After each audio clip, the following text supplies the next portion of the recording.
अक्सर हम एक जगह से दूसरे जगह तक जाने के लिए ओला कैब का इस्तेमाल करते हैं। क्या ओला कार बुक करने से हमारी जान जा सकती है? क्या ओला कार हमारे लिए इतना खतरनाक हो सकता है? आज की कहानी एक ऐसी लड़की की है जिनकी जान ओला कार बुक करने के कारण चली जाती है। कोलकाता की रहने वाली पूजा सिंह 29 जुलाई 2019 को इवेंट मैनेजमेंट से जुड़े काम करने के सिलसिले में बेंगलुरु जाती हैं, मगर अगले ही दिन बेहद ही रहस्यमय तरीके से वह गायब हो जाती हैं। गायब हो जाने की रिपोर्ट दर्ज होने के बाद पूजा की तलाश शुरू होती है और फिर पुलिस एक ऐसी जानकारी निकाल कर लाती है जिसे सुनकर हर किसी के पैरों तले जमीन खिसक जाती है। जांच में सामने आता है कि पूजा ने एक नादानी की थी। पूजा के गायब होने के पीछे की वजह पूजा की वही नादानी थी जो गलती पूजा से हुई थी। वह गलती शायद हम आप भी आए दिन करते रहते हैं। तो आखिर क्या थी पूजा की गलती और पूजा के साथ ऐसा क्या हुआ था? चलिए जानते हैं सब कुछ बारीकी से। यकीन मानिए जब आप पूरी कहानी जानेंगे तो आपकी पैरों तले जमीन खिसक जाएंगे। पूजा की इस कहानी में हम सबके लिए एक लाइफ चेंजिंग सीख भी मिलेगी, तो वीडियो में आखिर तक जरूर बने रहिए। कहानी में आगे बढ़ने से पहले हमारे क्राइम स्टोरी न्यू चैनल को सब्सक्राइब कर लीजिए। तो चलिए अब कहानी शुरू करते हैं। जैसा कि आपको हमने बताया, ये कहानी पूजा सिंह दे नाम की एक महिला की है। पूजा कोलकाता की रहने वाली थी और अभी इनकी उम्र 32 साल थी। कुछ साल पहले तक पूजा बतौर मॉडल की काम किया करती थी। बाद में इन्होंने इवेंट मैनेजर के रूप में अपना काम करना शुरू कर दिया था। पूजा की शादी 7 साल पहले पूजा के घर वालों ने करवा दिया था और पूजा अपने पति के साथ कोलकाता में ही रहा करती थी। 29 जुलाई 2019 को पूजा को काम के सिलसिले में बेंगलुरु जाना पड़ता है और प्रोग्राम बेंगलुरु के परस्पना अग्रहारा नाम की जगह पर मौजूद एक होटल में होना था। पुलिस वालों की जांच के मुताबिक 29 तारीख को पूजा कोलकाता से फ्लाइट लेकर बेंगलुरु के कैंपर घोड़ा इंटरनेशनल एयरपोर्ट तक गई थी और यहां से एक ओला कार बुक करके होटल तक गई है। जब पूजा एयरपोर्ट से होटल जा रही थी तभी ओला ड्राइवर से पूजा की थोड़ी बहुत बातचीत भी होती है। इस दौरान ड्राइवर का बिहेवियर पूजा को अच्छा लगता है और दोनों बात करते हुए होटल तक पहुंच जाते हैं। पूजा कार से उतर जाती है मगर होटल के अंदर जाने से पहले वो ड्राइवर को कहती है कि अगर पॉसिबल हो तो तुम मुझे 31 जुलाई 2019 को सुबह 4 बजे इसी होटल से पिक कर लेना, क्योंकि सुबह में ही मेरी बेंगलुरु से कोलकाता के लिए फ्लाइट है। 1300 रुपये में बात होने के बाद ड्राइवर तय किए गए टाइम के अनुसार जाने के लिए हाँ बोल देता है और ड्राइवर वहां से चला जाता है। अब तारीख आ जाती है 31 जुलाई 2019 सुबह के 4:45 पर। पूजा अपने हस्बैंड को व्हाट्सएप मैसेज के जरिए गुड मॉर्निंग कहती है और अपने हस्बैंड को बताती है कि मैं तय किए गए समय के अनुसार कोलकाता पहुंच जाऊंगी। पूजा की बताए गए टाइम के मुताबिक ही पूजा का पति कोलकाता में पूजा का इंतजार करता रहता है, मगर पूजा कोलकाता नहीं पहुंच पाती है।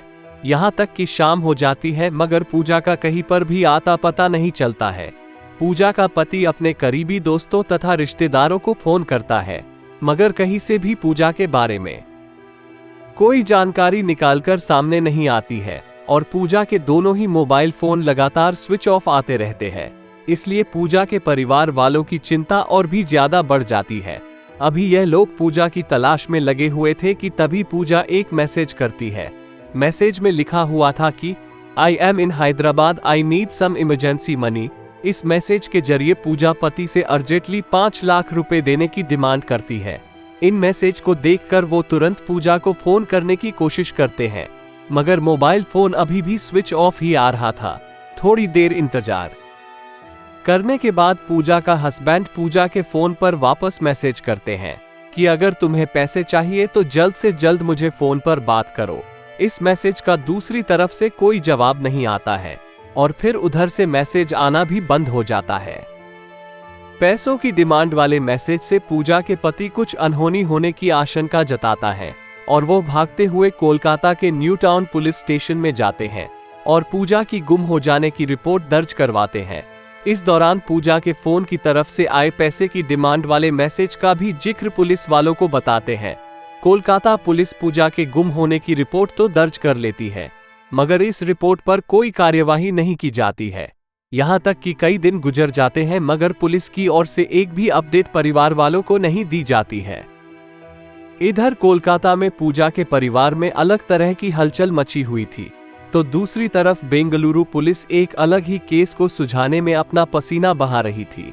वहां मामला ये था कि 31 जुलाई 2019 को कुछ स्थानीय लोग पुलिस वालों को कैंप बागोड़ा इंटरनेशनल एयरपोर्ट के कंपाउंड में पड़ी एक लाश के बारे में जानकारी देते हैं। जानकारी मिलते ही पुलिस की एक टीम मौके पर पहुंच जाती है और लाश की जांच पड़ताल शुरू कर देती है। कंपाउंड में मिला मृत शव किसी महिला का था। हालांकि उसका चेहरा पहचानना नामुमकिन था क्योंकि चेहरे को इतनी बुरी तरीके से कुचल दिया गया था कि चेहरे का पूरा होलिया ही बदल चुका था और मृत शव के पास एक भी ऐसा डॉक्यूमेंट नहीं था जिससे मृत शव का पहचान किया जा सके। लाश मिलने के बाद पुलिस इसकी पहचान करने की डिटेल सभी थानों में भिजवा देती है और अलग अलग थानों में दर्ज गुमशुदगी की रिपोर्ट भी मंगवाई जाती है ताकि उन रिपोर्ट में दी गई डिटेल्स के आधार पर शायद इस लाश की पहचान हो सके, मगर कहीं से भी उस लाश की पहचान नहीं हो पाती है। काफी इंतजार करने के बाद भी जब उस शव की पहचान नहीं होती है तो पुलिस वाले लाश को पोस्टमार्टम के लिए भेज देते हैं। पोस्टमार्टम होने के बाद कानूनी प्रक्रियाओं का पालन पूर्ण करते हुए पूरे सम्मान के साथ पुलिस की निगरानी में ही मृत शव का अंतिम संस्कार कर दिया जाता है और उस शव के पास से मिले सामान को इकट्ठा कर लिए जाते हैं। इसके अलावा अंतिम संस्कार से पहले शव के शरीर पर मौजूद टैटू की भी तस्वीर ले ली जाती है। बेंगलुरु पुलिस ने शव का अंतिम संस्कार जरूर कर दिया था, मगर अभी भी पुलिस वालों की पूरी कोशिश थी कि कैसे भी उस महिला के परिवार वालों तक पहुंच जाए। इसी कोशिश में एक जांच टीम बनाई जाती है और महिला के परिवार वालों का पता लगाने का सिलसिला पुलिस वाले शुरू कर देते हैं। सबसे पहले पुलिस उस महिला के शरीर पर मौजूद टैटू की मदद से उसकी पहचान करने की कोशिश करती है, मगर काफी कोशिश करने के बावजूद भी पुलिस वालों को कामयाबी हाथ नहीं लग पाती है। इसके बाद पुलिस कपड़ों के जरिए महिला की पहचान करवाने की कोशिश करती है। दरअसल पुलिस महिला के शरीर से बरामद कपड़ों के ब्रांड का पता लगाती है और फिर उस कपड़े के ब्रांड आउटलेट पर जाकर देश भर में पिछले 2 साल में उस साइज के कपड़ों की खरीदारी करने वाले सभी कस्टमर की डिटेल निकलवाते हैं। ये काम इतना भी आसान नहीं था। इसके बावजूद पुलिस वाले कई दिनों तक इसी काम में लगी रहती है। इसी जांच पड़ताल के दौरान पुलिस वालों को जानकारी मिलती है कि कुछ इस तरह के कपड़ों की खरीदारी कोलकाता में की गई है। इस आधार पर पुलिस वाले अब पता लगाते हुए कोलकाता तक पहुंच जाते हैं। अब यहां आकर पिछले कुछ महीनों में कोलकाता में दर्ज की गई सभी थानों से गुमशुदगी की रिपोर्ट मंगवाते हैं। सभी गुमशुदगी के रिपोर्ट की स्टडी करने के बाद न्यू टाउन पुलिस स्टेशन में दर्ज एक गुमशुदगी रिपोर्ट से बेंगलुरु में मिली लाश का होलिया काफी हद तक मिलता जुलता पाया जाता है। केस की फाइल अच्छे से चेक करने के बाद पुलिस अनुमान लगा लेती है कि बेंगलुरु में पिछले दिनों पुलिस को जो लाश मिली थी वो लाश किसी और की नहीं बल्कि पूजा सिंह दे नाम की महिला की ही थी, हो सकती है, जिसकी गुमशुदगी की report new town police station में दर्ज की गई थी।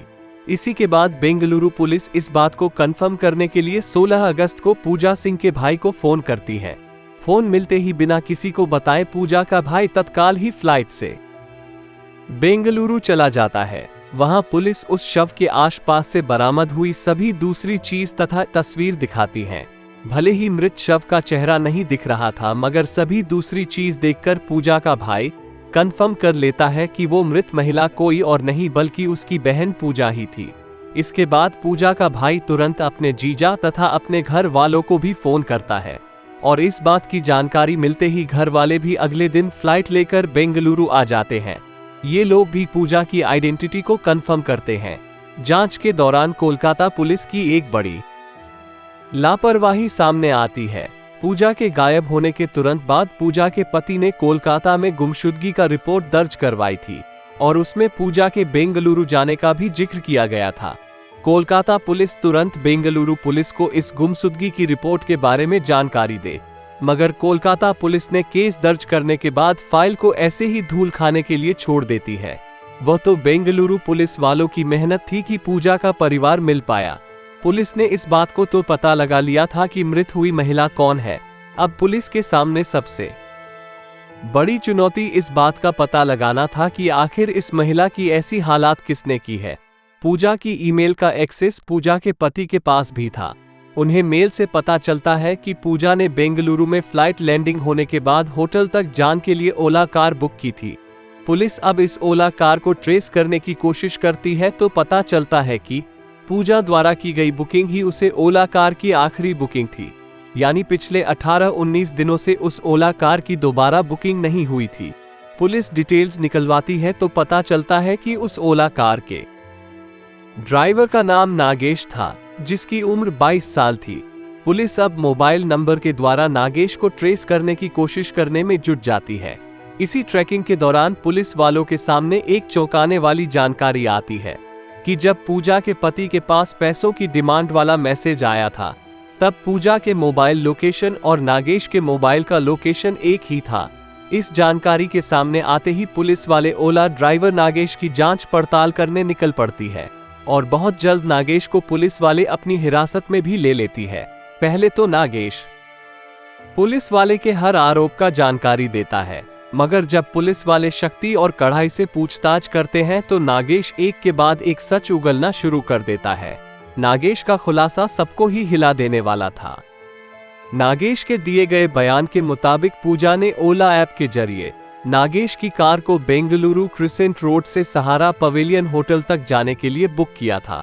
इसी सफर के दौरान पूजा ड्राइवर से बातचीत करती है और नागेश का व्यवहार पसंद आने पर उससे कहती है कि अगली सुबह यानी 31 जुलाई को मुझे सुबह सुबह फ्लाइट पकड़ने के लिए वापस एयरपोर्ट जाना है। अगर तुम चाहे तो सुबह मुझे पिक कर लेना, क्योंकि इतनी सुबह शायद कोई दूसरी कार समय पर मुझे ना मिले। नागेश मान जाता है तथा बात 1300 रुपये में जाने के लिए तैयार हो जाता है। ये डील होते ही नागेश के दिमाग में शैतानी ख्याल आने शुरू होते हैं और वो पूजा को लूटने का प्लान बनाने लगता है। दरअसल नागेश को लगता है कि पूजा बहुत अमीर है और उसके पास बहुत सारे पैसा और ज्वेलरी हो सकता है। बस इसी लालच में पहले तो नागेश एक दुकान से चाकू खरीदता है और उसे अपनी कार की सीट के नीचे छुपा देता है। इसके अलावा कार का जैक रॉड भी वो अपनी सीट के पास ही रख लेता है। इसके बाद डील के मुताबिक ही नागेश अपनी कार लेकर सुबह के 3:40 के आसपास पूजा को लेने के लिए होटल तक चला आता है। पूजा भी तैयार ही थी। जल्दी से वो कार में बैठ जाती है और कार एयरपोर्ट की तरफ बढ़ जाती है, क्योंकि पूजा बहुत ज्यादा थकी हुई थी और उसने सही ढंग से नींद भी नहीं ली थी। इसलिए कार के अंदर जाते ही पूजा की आंख लग जाती है। जैसे ही नागेश को पता चलता है कि पूजा सो गई है, वो एयरपोर्ट का रास्ता छोड़कर एक सुनसान रास्ते की तरफ अपनी कार मोड़ देता है। क्योंकि पूजा नींद में थी इसलिए उसे इस बात का पता नहीं चल पाता है।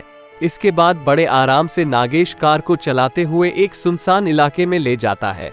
सुनसान इलाके में पहुंचने के बाद वो पूजा को जगाता है और उससे जल्द सभी सामान देने को कहता है। पूजा अपनी जेवर देने से मना कर देती है और मदद के लिए चिल्लाने की कोशिश करती है, मगर पूजा चिल्ला पाती उससे पहले ही नागेश अपने पास मौजूद लोहे का रोड सीट के नीचे से निकालता है और पूजा के सर पर जोर से मार देता है। रोड के चोट की वजह से पूजा वहीं पर गिरकर बेहोश हो जाती है। पूजा के बेहोश होते ही नागेश पूजा को फिर से कार के अंदर डालता है और वो उसे वहां से लेकर हाली नाम की जगह पर चला जाता है। यहाँ आकर वह एयरपोर्ट के कंपाउंड में अपनी कार खड़ी कर देता है और पूजा दरवाजा खोलकर कार से निकलकर लड़खड़ाते कदमों से वहां से भागने की कोशिश करती है। ये देखकर नागेश भी उसके पीछे दौड़ता है और अपने पास छुपा कर रखा गया चाकू निकालता है और पूजा पर ताबड़तोड़ चाकू से हमला करना शुरू कर देता है। चाकू से लगातार हमला करने की वजह से पूजा बुरी तरीके से घायल हो जाती है। वो मदद के लिए चिल्लाने की भी कोशिश करती है, मगर इतनी सुबह कोई भी उसकी चीखें सुनने वाला नहीं होता है। पोस्टमार्टम रिपोर्ट के मुताबिक पूजा को कम से कम 23 बार चाकू से मारा गया था। इतने हमले होने के बावजूद पूजा अभी भी सांस ले रही थी। ये देखकर नागेश को और ज्यादा गुस्सा आ जाता है और अब इतना सब करने के बाद भी नागेश का मन नहीं भरता है, तो वह पास में रखा बड़ा सा पत्थर का टुकड़ा उठाता है और पूजा की छाती पर दे मारता है। पत्थर के वार की वजह से आखिरकार पूजा की सांस रुक जाती है। नागेश ने पूजा की जान ले ली थी, मगर उसे अब डर सताने लगता है कि पूजा की पहचान हो जाएगी और वो बहुत जल्द पकड़ा जाएगा। इसलिए अब वही पत्थर उठाकर बार बार पूजा के चेहरे पर मारना शुरू कर देता है और वो तब तक पूजा के मुंह पर पत्थर मारता है जब तक कि पूरा चेहरे का हुलिया बिगड़ नहीं जाता है।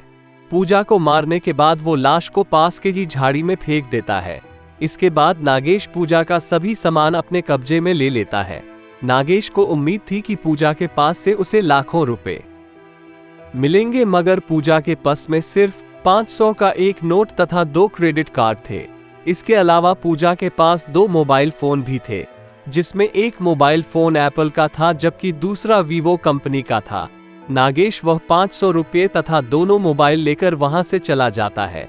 पास के मोबाइल शॉप पर जाकर वह किसी तरह वीवो मोबाइल का IMEI नंबर बदलवा लेता है ताकि उसकी चोरी पकड़ी ना जाए, जबकि आईफोन को किसी को सस्ते दाम में बेच देता है। इसके अलावा वह पूजा के मोबाइल वॉलेट से कुछ हजार रुपए अपने वॉलेट में भी ट्रांसफर कर लेता है। इसी के बाद वो पूजा के वीवो मोबाइल से ही टूटी फटी अंग्रेजी में पूजा के पति से 5 लाख रुपए की डिमांड करता है, मगर टूटी फूटी और आधी अधूरी अंग्रेजी देखकर पूजा के पति को अंदाज हो जाता है कि ये तो पूजा ने नहीं लिखा है। इसी के बाद वो पुलिस तक गुमशुदगी का रिपोर्ट दर्ज करवाने जाते हैं। पुलिस के मुताबिक नागेश का सारा अंजाम पहले ही पता चल सकता था अगर पूजा ने थोड़ी सी नादानी नहीं की होती। दरअसल पूजा ने दोबारा ड्राइवर से जब सुबह सुबह पिक करने की बात की थी तो ये डील ओला ऐप के माध्यम से नहीं बल्कि डायरेक्ट बात करके कार बुक किया था। पुलिस के मुताबिक अगर पूजा ऑनलाइन ऐप के माध्यम से ओला बुक की हुई होती तो नागेश ऐसा कुछ नहीं कर पाता, क्योंकि ऐसी स्थिति में ड्राइवर के पकड़े जाने का खतरा बहुत ज्यादा रहता है तथा पूजा तक मदद भी बहुत जल्दी पहुंच सकती थी।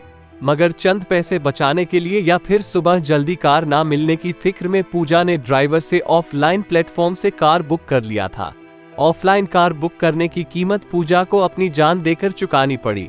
अक्सर कार बुकिंग ऐप के माध्यम से करना चाहिए तथा पुलिस की ओर से भी कहा जाता है कि कभी भी ऑफलाइन कार बुक ना करें। ऐसा करके आप चंद पैसे तो बचा लेंगे, मगर किस्मत खराब हुई तो आपकी सुरक्षा को भी खतरा हो सकता है और आपके साथ भी कुछ बड़ा अनहोनी हो सकता है, तो हमेशा सावधान रहे। फिलहाल इस केस के बारे में बात करें तो नागेश के इस पूरे खुलासे के बाद उसे गिरफ्तार करके जेल में डाल दिया जाता है। फिलहाल उस पर पूजा की हत्या करने, सबूत मिटाने तथा लूटपाट करने जैसी गंभीर धाराओं के तहत मामला चल रहा है। फिलहाल सलाखों के पीछे बंद नागेश जेल से निकलने का इंतजार कर रहा है। दोस्तों, आपके अनुसार ऑनलाइन ओला कार बुकिंग करते समय पूजा को कौन कौन सी सावधानियां बरतनी चाहिए थी, कमेंट बॉक्स में जरूर बताएं। ऐसे ही सही जानकारी प्राप्त करने के लिए हमारे क्राइम स्टोरी न्यूज़ चैनल को सब्सक्राइब करें।